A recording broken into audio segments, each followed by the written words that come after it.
കർത്താവായ യേശുവിൻ്റെ അതിപരിശുദ്ധ നാമം മഹത്വപ്പെടുമാറാകട്ടെ. ഒരു പ്രാവശ്യം കൂടെ ഗ്രേസ് ടി വിയിൽ പ്രഭാത സന്ദേശവുമായി നിങ്ങളെ അഭിസംബോധന ചെയ്യാൻ സ്വർഗത്തിലെ ദൈവം അവസരങ്ങൾ നൽകിയതിനായി ഞാൻ ദൈവത്തിന് മുഴുമാനവും മഹത്വവും അർപ്പിക്കുകയാണ്.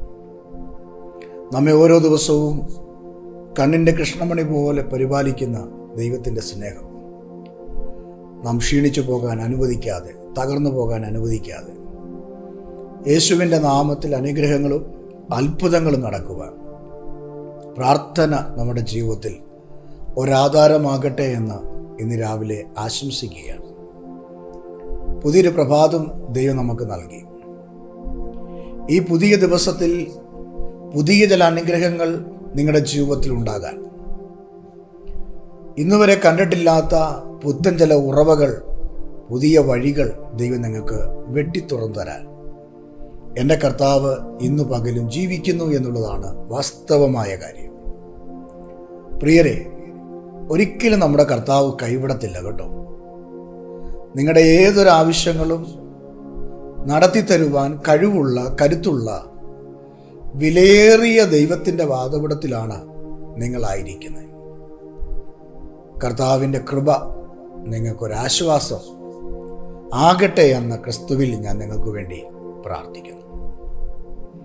ഇന്നത്തെ ചിന്തയ്ക്കു വേണ്ടി പരിശുദ്ധാത്മാവ് എൻ്റെ പക്കൽ നൽകപ്പെട്ടിരിക്കുന്ന വാക്യം ഉൽപ്പത്തി പുസ്തകം 37 അധ്യായം 5 വാക്യം.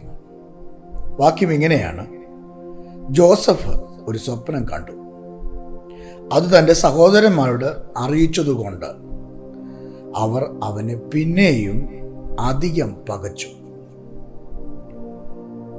ജോസഫ് ഒരു സ്വപ്നം കണ്ട സ്വപ്നം ജോസഫ് തൻ്റെ സഹോദരന്മാരോട് അറിയിച്ചു. സഹോദരന്മാർ ഈ സ്വപ്നം കേട്ടപ്പോൾ ആശ്വസിച്ചു എന്നല്ല, അഭിനന്ദിച്ചു എന്നല്ല, പ്രോത്സാഹിപ്പിച്ചു എന്നല്ല. അവിടെ എഴുതിയിരിക്കുന്നത് ഇങ്ങനെയാണ്: പിന്നെയും അധികം പകച്ചു. നേരത്തെ ജോസഫിനെ പകയ്ക്കുന്നുണ്ടായിരുന്നു. സഹോദരന്മാരുടെ പക പല നിലയിലും ജോസഫ് കണ്ടിട്ടുണ്ട്, അനുഭവിച്ചിട്ടുണ്ട്. ആ കുട്ടിപ്രായത്തിൽ ജോസഫ് എന്നും ഒരു വ്യത്യസ്തനായിരുന്നു. അപ്പൻ്റെ ഇളയ മകനായിരുന്നു. അപ്പൻ അധികം സ്നേഹിക്കുന്ന, മറ്റു മക്കളെക്കാൾ അധികം സ്നേഹിക്കുന്ന ഒരു മകനായിരുന്നു ജോസഫ്. വർഷങ്ങൾ കഴിഞ്ഞുണ്ടായ ഒരു മകൻ. അപ്പൻ സ്നേഹിക്കുന്നു എന്ന് മറ്റു സഹോദരന്മാർ, അപ്പൻ്റെ മറ്റു മക്കൾ അറിഞ്ഞപ്പോൾ ജോസഫിനെ നിന്ദിച്ചു, ജോസഫിനെ പകച്ചു, ജോസഫിനെ മാറ്റി നിർത്താൻ തീരുമാനിച്ചു. അങ്ങനെ ഇരിക്കുമ്പോഴാണ് ജോസഫ് തൻ്റെ ഉറക്കത്തിൽ ഒരു സ്വപ്നം കാണുന്നത്. ആ സ്വപ്നം തൻ്റെ സഹോദരന്മാരെ ജോസഫ് ഓടിച്ചെന്നറിയിച്ചു. വലിയ പ്രായമൊന്നുമില്ല, ബാല്യപ്രായമാണല്ലോ. അച്ചാച്ചന്മാരെ, ഞാനൊരു സ്വപ്നം കണ്ടു, അതിങ്ങനെയൊക്കെയാണ് എന്ന് പറഞ്ഞ് സഹോദരന്മാരെ ആ സ്വപ്നം വ്യാഖ്യാനിച്ചു കൊടുത്തു. ഒന്നല്ല, ഒന്നിലധികം സ്വപ്നങ്ങൾ ജോസഫ് കണ്ടിട്ടുണ്ട്. ജോസഫിൻ്റെ കറ്റെ സഹോദരന്മാരുടെ കറ്റകൾ നമസ്കരിക്കുന്നതും, മെലിഞ്ഞ പശുക്കളും, സൂര്യനും ചന്ദ്രനും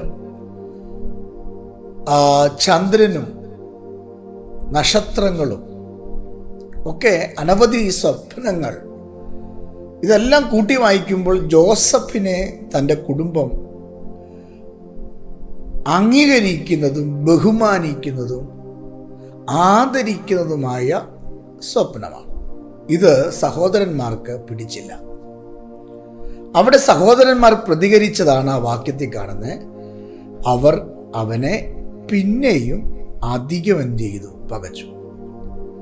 നിങ്ങൾക്കൊരു സ്വപ്നമുണ്ടോ? ജീവിതത്തിൽ സ്വപ്നമില്ലാത്ത ആളുകളാരാണ്? നമ്മൾ ഉറക്കത്തിൽ കാണുന്നത് നമ്മുടെ ഹൃദയത്തിൻ്റെ ആഗ്രഹങ്ങളായിരിക്കും. ആ സ്വപ്നങ്ങൾ ജീവിതത്തിൽ നിറവേറുക തന്നെ ചെയ്യും. ദൈവസന്നിധിയിൽ ഒരു സ്വപ്നം നമുക്ക് ദൈവം തന്നിട്ടുണ്ടെങ്കിൽ അത് ഏത് കാലഘട്ടം കഴിഞ്ഞാണെങ്കിലും വർഷങ്ങൾ കഴിഞ്ഞാണെങ്കിലും അത് നമ്മുടെ ജീവിതത്തിൽ നിറവേറും എന്നാണ് ജോസഫ് ഇവിടെ നമ്മളെ കാണിക്കുന്നത്. എന്താ സംഭവിച്ചത്? ആ ബാല്യക്കാരനായിരിക്കുന്ന ജോസഫ് തൻ്റെ ചേട്ടന്മാരോട് സ്വപ്നങ്ങളെക്കുറിച്ച് പറഞ്ഞപ്പോൾ സഹോദരന്മാർ പറഞ്ഞത്, ഞങ്ങൾ നിന്നെ വണങ്ങണമെന്നോ നമസ്കരിക്കണമെന്നോ അവരുടെ ഉള്ളിൽ അസൂയ കയറി. എൻ്റെ പ്രിയപ്പെട്ടവരെ, നമ്മുടെ വീടിൻ്റെ പുറത്തുള്ള പ്രശ്നങ്ങൾ നമുക്ക് പരിഹരിക്കാം. കണ്ടില്ലെന്ന് വെച്ചാൽ മതി, കേട്ടില്ലെന്ന് വെച്ചാൽ മതി. പക്ഷെ നമ്മുടെ സ്വന്തം സഹോദരങ്ങളോ സ്വന്തം വീട്ടിലുള്ളവരോ നമ്മളെ പകയ്ക്കുന്നെങ്കിൽ, നമ്മളെ എപ്പോഴും കുറ്റപ്പെടുത്തി ഇറിറ്റേറ്റ് ചെയ്ത് നമ്മെ വല്ലാതെ അസ്വസ്ഥരാക്കുന്നെങ്കിൽ ആ വീട്ടിൽ നമ്മൾ എങ്ങനെ പാർക്കും? എന്നാൽ ജോസഫ് തൻ്റെ സഹോദരന്മാരിൽ അധികം പകച്ചപ്പോൾ അവൻ്റെ ദൈവത്തിൻ്റെ മുഖത്തേക്ക് നോക്കി. ഒരിക്കൽ ഈ സഹോദരന്മാർ മറ്റൊരു ദേശത്ത് ആടുകളെ മേയ്ക്കുവാനായി കടന്നു പോകുമ്പോൾ ജോസഫ് അന്വേഷിച്ച് ചെല്ലുകയാണ്. അപ്പവും ഇറച്ചിയൊക്കെ ജോസഫിൻ്റെ കയ്യിലുണ്ട്. എന്നാൽ ദൂരവേ ജോസഫ് വരുന്നത് കണ്ടപ്പോൾ സഹോദരന്മാർ പറഞ്ഞു, ദർശനക്കാരൻ വരുന്നു, സ്വപ്നക്കാരൻ വരുന്നു. അവർ കൂടി ആലോചിച്ചു, നമുക്കവനെ കൊന്നുകളയാം. എന്നാൽ അതിൽ ഒരുവൻ പറഞ്ഞു, കൊല്ലണ്ട, പൊട്ടക്കിണറ്റിലിടാം. അങ്ങനെ അവനെ പൊട്ടക്കിണറ്റിലേക്ക് എടുത്തിടുകയാണ്. ജോസഫിനെ പിടിച്ച് അവൻ്റെ കയ്യിലിരുന്ന അപ്പവും ഇറച്ചിയൊക്കെ അവർ ഭക്ഷിച്ച് ജോസഫിനെ പൊട്ടക്കിണറ്റിലേക്ക് വലിച്ചിട്ടു. അർത്ഥനഗ്നനായി പൊട്ടക്കിണറ്റിൽ കിടക്കുന്ന ജോസഫിനെ പിന്നീട് അവർ അതിലെ കടന്നുപോയ മിദ്യാനിയ കച്ചവടക്കാർക്ക് വിറ്റുകളഞ്ഞു. തുച്ഛമായ വെള്ളിക്കാശിന് ജോസഫിനെ വിറ്റുകളഞ്ഞെങ്കിലും ജോസഫിനെ കച്ചവടക്കാർ പൊത്തിപ്പേറിൻ്റെ വീട്ടിൽ കൊണ്ടുകൊടുത്തു. അവിടുത്തെ പണികളൊക്കെ ചെയ്ത് ജോസഫ് ജീവിക്കുമ്പോൾ ജോസഫിനെ മോഹിച്ചിട്ട് പാപം ചെയ്യിപ്പിക്കാൻ വേണ്ടി പൊത്തിപ്പേറിൻ്റെ ഭാര്യ തുനിയുക. ജോസഫ് ഒരു വിശുദ്ധന, ദൈവഭക്തന, ദോഷം വിട്ടകുന്നവന, യഹോവ പ്രീതിയുള്ളവന, ദർശനത്തിൽ നിൽക്കുന്നവന. അവൻ അവിടെ നിന്ന് ഓടിപ്പോവുകയാണ്. എന്നാൽ ചെയ്യാത്ത കുറ്റം, ചെയ്യാത്ത പാപം ചെയ്തു എന്ന് പറഞ്ഞ് ജോസഫിനെ അവർ പിടിച്ച് കാരാഗൃഹത്തിലിടുന്നു. കാരാഗൃഹത്തിൽ വെച്ചൊരു അപ്പക്കാരൻ്റെയും ഒരു പാനപാത്രക്കാരൻ്റെയും അടുക്കൽ കിടക്കേണ്ട അവസ്ഥ വന്നു. അവരും പിടിക്കപ്പെട്ട് കാരാഗൃഹത്തിൽ കിടക്കുകയാണ്. അപ്പക്കാരനോട് പറഞ്ഞു, നിന്റെ തല ഛേദിക്കപ്പെടും. പാനപാത്രക്കാരനോട് പറഞ്ഞു, നീ ഇനിയും മടങ്ങിച്ചെന്ന് രാജധാനിയിൽ നീ വീഞ്ഞുകൾ പകരും. അങ്ങനെ ഇരിക്കുമ്പോഴാണ് രാജാവ് സ്വപ്നം കാണുന്നത്. ആ സ്വപ്നം രാജാവിനെ ഭയപ്പെടുത്തിയപ്പോൾ രാജാവിന് അതിൻ്റെ വ്യാഖ്യാനം അറിയാതെ വന്നപ്പോൾ കൊട്ടാരത്തിലുള്ള മന്ത്രവാദികളെ വിളിച്ച് ആ സ്വപ്നത്തിൻ്റെ വ്യാഖ്യാനം അറിയാൻ വേണ്ടി തുനിയുമ്പോൾ അവർക്കാർക്കും അതിൻ്റെ ആശയങ്ങൾ പിടികിട്ടാതെ വന്നപ്പോൾ പാനപാത്രക്കാരൻ പറഞ്ഞു, തടവറയിൽ ഇങ്ങനെ ഒരാൾ കിടപ്പുണ്ട്, ഞാൻ കണ്ട സ്വപ്നത്തെ വ്യാഖ്യാനിച്ചു തന്ന അവനാണ്. അങ്ങനെ രാജാവ് ജോസഫിനെ പുറത്തു കൊണ്ടുവരികയാണ്. അവനെ കുളിച്ച് ഒരുക്കി വസ്ത്രം ധരിപ്പിച്ച് നല്ല നീറ്റായിട്ട് രാജാവിൻ്റെ കൊട്ടാരത്തിൽ കൊണ്ടുവന്ന ജോസഫിൻ്റെ മുമ്പിൽ ജോസഫിനോട് സ്വപ്നം വിവരിച്ചു കൊടുത്തപ്പോൾ ജോസഫിൻ ആത്മാവിൽ ആ സ്വപ്നത്തെ വ്യാഖ്യാനിച്ചു കൊടുക്കുകയാണ്. പിന്നീട് നമ്മൾ കാണുന്നത് ജോസഫ് അവിടുത്തെ ഭരണാധികാരിയായി മാറുന്നു. നമ്മൾ കണ്ട സ്വപ്നം നിറവേറും പ്രിയരെ. ആരൊക്കെ എതിരെ നിന്നാലും, ആരൊക്കെ നമുക്കെതിരെ നിന്ന് വാദിച്ചാലും, നമ്മളെ തകർക്കുവാൻ, നമുക്കുള്ള സ്വപ്നത്തെ ഉടച്ചു കളയുവാൻ, നശിപ്പിക്കുവാൻ ആരൊക്കെ നമുക്ക് മുമ്പേ വന്നാലും, നമ്മുടെ നന്മയ്ക്കും നമ്മുടെ ജീവിതത്തിൻ്റെ ഉയർച്ചയ്ക്കും എതിരെ നിന്ന് ശക്തികൾ ഏതൊക്കെ നിലയിൽ പോരാടിയാലും, ഞാൻ ഇന്ന് രാവിലെ നിങ്ങളോടൊരു കാര്യം പറയാം. നിങ്ങൾക്കൊരു സ്വപ്നമുണ്ടെങ്കിൽ നിങ്ങൾ കണ്ട സ്വപ്നം നിങ്ങളുടെ ജീവിതത്തിൽ നിറവേറും. എന്താ നിങ്ങൾ കണ്ടത്? നിങ്ങളുടെ കുഞ്ഞുങ്ങൾ അനുഗ്രഹിക്കപ്പെടുന്നതോ? നിങ്ങളുടെ ജോലി അനുഗ്രഹിക്കപ്പെടുന്നതോ? നല്ല ഹോസ്പിറ്റലിൽ, നല്ല കമ്പനിയിൽ, നല്ല തൊഴിൽ മേഖലകളിൽ നിങ്ങൾക്ക് നല്ല ജോലി കിട്ടുന്നതോ? നിങ്ങളുടെ കടഭാരം മാറുന്നതോ? നിങ്ങൾ ഭവനം പണിയുന്നതോ? നിങ്ങളുടെ ശുശ്രൂഷയിൽ നിങ്ങൾ ഉയർച്ച പ്രാപിക്കുന്നതോ? നിങ്ങളുടെ ജീവിതത്തിൽ നിങ്ങൾ കണ്ടിട്ടില്ലാത്ത ആത്മീയ ഭൗതിക അനുഗ്രഹങ്ങൾ നിങ്ങൾക്ക് ലഭിക്കുന്നത് എന്താണ് നിങ്ങൾ സ്വപ്നം കണ്ടത്? എന്നാൽ നിങ്ങൾ കണ്ട സ്വപ്നത്തെ നിങ്ങൾ ആരോടും എന്ത് ചെയ്യരുത്? തുറന്നു പറയരുത്. എൻ്റെ ആശയത്തിൽ പറഞ്ഞാൽ രക്തബന്ധങ്ങളോട് പോലും നമ്മുടെ സ്വപ്നത്തെ തുറന്നു പറയരുത്. നാളെക്കുറിച്ചുള്ള നമ്മുടെ പദ്ധതിയെക്കുറിച്ച് തുറന്നു പറയരുത്. നാളെ നമുക്കൊരു വിഷനുണ്ട്. നമുക്ക് നാളെ എങ്ങനെ ആകണം, എൻ്റെ കുഞ്ഞിങ്ങനെ ആകണം, ഇന്ന ജോലി ചെയ്യണം, ഇന്നത് കോഴ്സ് പഠിക്കണം, ഇന്ന നിലയിൽ ജീവിക്കണം. ആ നിന്റെ ആഗ്രഹം ആരോടും എന്ത് ചെയ്യരുത്? ഓപ്പൺ ചെയ്യരുത്. ജോസഫ് ഇവിടെ ഓപ്പൺ ചെയ്തപ്പോഴാണ് അവിടെ കാണുന്ന അവർ അധികം അവനെ എന്ത് ചെയ്തു? പകച്ചു. നിങ്ങൾ ചിന്തിക്കുന്നുണ്ടോ? നമുക്കൊരു നന്മ വരുന്നത് മറ്റുള്ളവർക്ക്, നമ്മുടെ രക്തബന്ധങ്ങൾക്ക്, നമ്മുടെ കൂട്ടുകാർക്ക്, നമ്മുടെ സഹപാഠികൾക്ക്, ജോലി ചെയ്യുന്നവർക്ക് സന്തോഷമാണെന്നാണോ? തോളെ തട്ടി കൊള്ളാം, നന്നായിരിക്കട്ടെ, നന്നായി വരിക എന്നൊക്കെ പറയും. പക്ഷെ അകമ്പല്ലുകൊണ്ട് ഞറമ്പുന്ന ഒരു സമൂഹത്തിലാണ് നമ്മൾ ജീവിക്കുന്നത്. നല്ല വസ്ത്രം ധരിച്ചാൽ കുശുമ്പ് കാണിക്കുന്ന ആളുകളുണ്ട്.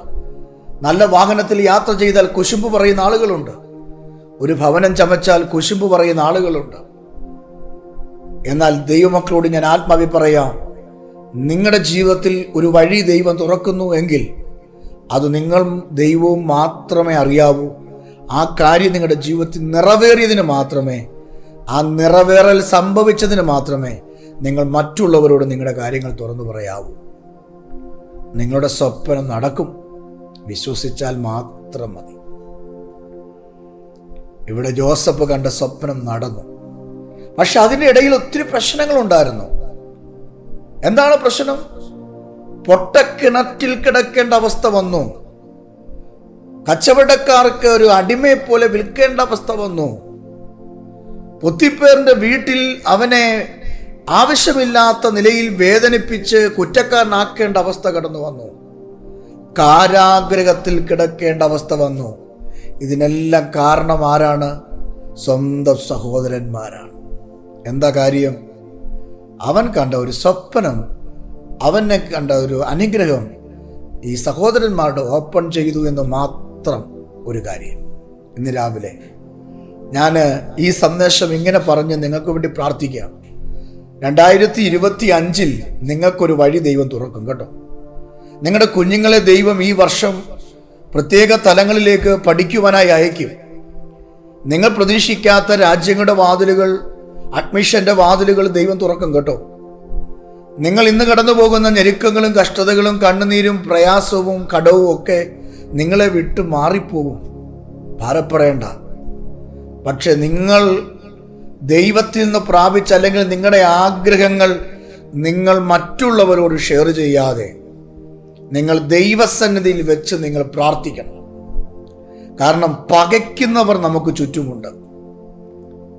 നമ്മെ കാണുമ്പോൾ, നമ്മുടെ വളർച്ച കാണുമ്പോൾ അസൂയ കൊള്ളുന്ന ആളുകൾ നമ്മുടെ ചുറ്റുമുണ്ട്. നമ്മുടെ ഭവനത്തിലുണ്ട്, നമ്മുടെ ചാർച്ചക്കാരിടയിലുണ്ട്.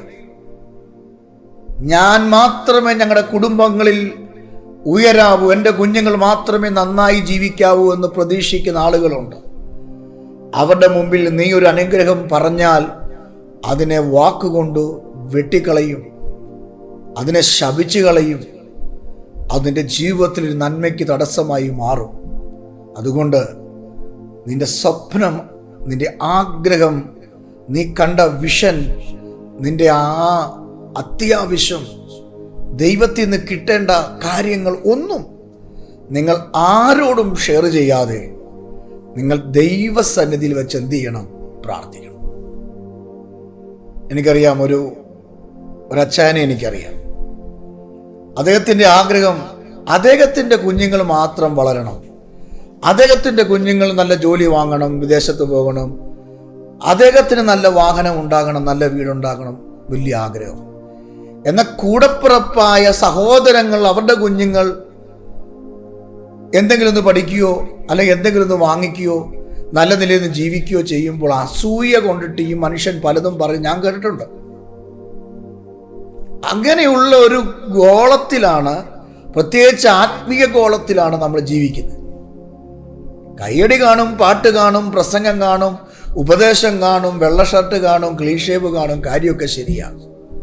പക്ഷെ ഉള്ളിൻ്റെ ഉള്ളിലെ ആ കയ്പും ആ പകയും ഒക്കെ ചിലതിൻ്റെ അകത്ത് കിടക്കുമ്പോൾ, പ്രിയരെ, എല്ലാ ചിരിയും ചിരിയല്ല, എല്ലാ തോളിത്തട്ടലും തട്ടലല്ല. അതുകൊണ്ട് നമ്മുടെ സ്വപ്നം നമ്മളിൽ തന്നെ ഇരിക്കട്ടെ. നമ്മുടെ കാര്യം നമ്മളും ദൈവം മാത്രം അറിയട്ടെ. ദൈവത്തിൻ്റെ പക്കൽ വിടുതലുണ്ട്. ദൈവം അത് ചെയ്തു തരുമ്പോൾ മറ്റുള്ളവർ അറിയട്ടെ. ഒരു കാര്യം, ഒരനുഗ്രഹം നമ്മുടെ ജീവിതത്തിൽ ഉണ്ടാകുന്നതിന് മുമ്പ്, ഒരു സ്വപ്നം നമ്മുടെ ജീവിതത്തിൽ വരുമ്പോൾ അത് നിറവേറുന്നതിന് മുമ്പ് മറ്റുള്ളവരുടെ ഫോണിൽ വിളിച്ചോ, ചെന്നു പറഞ്ഞോ, കാണുമ്പോൾ പറഞ്ഞോ നിന്റെ അനുഗ്രഹത്തെ നീ ബ്ലോക്ക് ചെയ്യരുത്. മൗനമായിരിക്കണം, സ്വസ്ഥമായിരിക്കണം. എടുത്തു ചാടി എല്ലാം പറയരുത്. അത് അനുഗ്രഹത്തിന് തടസ്സമാ. അതുകൊണ്ട് നിങ്ങളുടെ സ്വപ്നം നടക്കും, വിശ്വസിച്ചാൽ മാത്രം മതി. ഞാൻ നിങ്ങൾക്ക് വേണ്ടി പ്രാർത്ഥിക്കട്ടെ. ഇന്ന് ഒരു ചെറിയ ഉപദേശമാണ് ഞാൻ നിങ്ങൾക്ക് നൽകിയത്. ഇത് നിങ്ങളെ ചിന്തിപ്പിക്കട്ടെ, ഇത് നിങ്ങളെ ചൈതന്യപ്പെടുത്തട്ടെ, നിങ്ങളെ മാറ്റിമറിക്കട്ടെ. നിങ്ങളുടെ സ്വപ്നം അത് പൂവണിയട്ടെ. ഈ പകല് നമുക്ക് പ്രാർത്ഥിക്കാം. അപ്പോൾ തന്നെ UK നിന്നും ബിജു തോമസ് ഫാമിലിയാണ് ഇന്നത്തെ ഈ എപ്പിസോഡ് സ്പോൺസർ ചെയ്തിരിക്കുന്നത്. ബിജു തോമസ് ബ്രദറിൻ്റെ വൈഫിന് ഒരു ജോലി വേണം. കർത്താവ് ഈ ദിവസങ്ങളിൽ ഒരത്ഭുതം ചെയ്യാൻ, ഈ ജനുവരി മാസം തീരുന്നതിന് മുമ്പ് UK ഒരു നല്ല നേഴ്സിംഗ് ജോലി കിട്ടേണ്ടതിന് ആ കുടുംബത്തിന് വേണ്ടി നമുക്ക് ദൈവത്തോട് പ്രാർത്ഥിക്കാം. ആ കുടുംബം വളരെ ഞെരുക്കത്തിൽ കൂടെ കടന്നു പോകുന്നു, ജോലിയില്ലാത്തവർ ഭാരപ്പെടുന്നു. ആ ബിജു തോമസിൻ്റെ കുടുംബത്തിന് വേണ്ടിയും നമുക്ക് പ്രാർത്ഥിക്കാം. എല്ലാ കണ്ണും അടച്ചാട്ടെ. കർത്താവേ, യേശുവിൻ്റെ നാമത്തിൽ പ്രാർത്ഥനയ്ക്ക് വേണ്ടി ഞങ്ങളെ ഏൽപ്പിച്ചു തരികയാണ്. ഞങ്ങളുടെ സ്വപ്നം ആരോടും പറയാതെ ഞങ്ങൾ ദൈവസന്നിധിയിൽ താണിരുന്ന് ദൈവവും ഞങ്ങളും മാത്രം ആ വിഷയത്തിൽ കേന്ദ്രീകരിച്ച് പ്രാർത്ഥിപ്പാൻ, അത് ഞങ്ങളുടെ ജീവിതത്തിൽ നിറവേറിക്കഴിയുമ്പോൾ അത് മറ്റുള്ളവരോട് ഞങ്ങൾ പറയാൻ, അത് മറ്റുള്ളവരെ കണ്ട് മനസ്സിലാക്കാൻ അനുഗ്രഹം ഞങ്ങൾക്ക് നൽകണമേ എന്ന് പ്രാർത്ഥിക്കുന്നു. ജോസഫ് കണ്ട സ്വപ്നത്തെ സഹോദരന്മാരുടെ മുമ്പിലാണല്ലോ ഓടിച്ചെന്ന് പറഞ്ഞത്. പക്ഷെ സഹോദരന്മാർ ഏറ്റവും അധികം ജോസഫിനെ പകച്ചു. അത് നിമിത്തം തൻ്റെ ജീവിതത്തിൽ ഒത്തിരി പ്രതിസന്ധികൾ കടന്നു വന്നു. പക്ഷെ ഏതൊക്കെ പ്രതിസന്ധികൾ വന്ന്, കാരാഗ്രഹം കണ്ടു, പുത്തിപ്പേറിൻ്റെ ഭവനം കണ്ടു, ദൈവമേ പൊട്ടക്കിണർ കണ്ടു, അടിമയായി പോകേണ്ടി വന്നു. എന്നിട്ടും ദൈവം ആ സ്വപ്നത്തെ നിറവേറ്റി കൊടുത്തതുപോലെ ഈ പ്രിയപ്പെട്ടവരുടെ സ്വപ്നത്തെ നിറവേറ്റണമേ. ഇവരുടെ ആഗ്രഹത്തെ സാധിപ്പിക്കണമേ. ദൈവം അത്ഭുതം ചെയ്യണേ. വിശേഷാൽ UK ബിജു തോമസ് ഫാമിലിക്ക് വേണ്ടി പ്രാർത്ഥിക്കുന്നു. ആ സഹോദരിക്ക് നല്ലൊരു ജോലി കർത്താവ് കൊടുക്കണേ. കർത്താവ് അത്ഭുതം ചെയ്യണമേ. ഈ ദിവസങ്ങളിൽ തന്നെ, ഈ മാസം തീരുന്നതിന് മുമ്പ് തന്നെ ഒരനുഗ്രഹം ആ കുടുംബത്തിൽ നൽകി കൊടുത്ത് കർത്താവെ അവരോട് കരുണ കാണിക്കണമേ എന്ന് പ്രാർത്ഥിക്കുന്നു. അങ്ങ് ഞങ്ങളുടെ പ്രാർത്ഥന കേട്ടതിനായി സ്തോത്രം. അങ്ങ് ഞങ്ങളെ അനുഗ്രഹിച്ചിരിക്കുന്നതിനായി സ്തോത്രം. യേശുവിൻ നാമത്തിൽ തന്നെ ആമേൻ. ധൈര്യമായിട്ടിരിക്കൂ. നിങ്ങളുടെ സ്വപ്നം നടക്കും. വിശ്വസിച്ചാൽ മാത്രം മതി. കർത്താവ് നമ്മുടെ കൂടെയുണ്ട്. മൗനമായിരിക്കാം, ആരോടും പറയണ്ട, കർത്താവിനോട് പറയാം. ദൈവം ആ കാര്യം സാധിപ്പിക്കുമെന്നേ. ധൈര്യമായിട്ടിരിക്കുക. ആമേൻ. ഈ സന്ദേശം നിങ്ങൾക്ക് അനുഗ്രഹമാകുന്നുവെങ്കിൽ ഗ്രേസ് ടിവിയുടെ യൂട്യൂബ് ചാനൽ സബ്സ്ക്രൈബ് ചെയ്ത് തൊട്ടടുത്ത ബെൽ ബട്ടൺ കൂടി അമർത്തുക. അതത് ദിവസത്തെ നോട്ടിഫിക്കേഷൻ നിങ്ങൾക്ക് ലഭിക്കുന്നതാണ്. നിങ്ങളുടെ വിലയേറിയ പ്രാർത്ഥനാ വിഷയങ്ങളും അഭിപ്രായങ്ങളും ഞങ്ങളെ അറിയിക്കുക. ഞങ്ങൾ നിങ്ങൾക്ക് വേണ്ടി പ്രാർത്ഥിക്കുന്നതാണ്. ഞങ്ങളെ വിളിക്കേണ്ട നമ്പർ 7559068791. ദൈവം നിങ്ങളെ ഏവരെയും അനുഗ്രഹിക്കുമാറാകട്ടെ.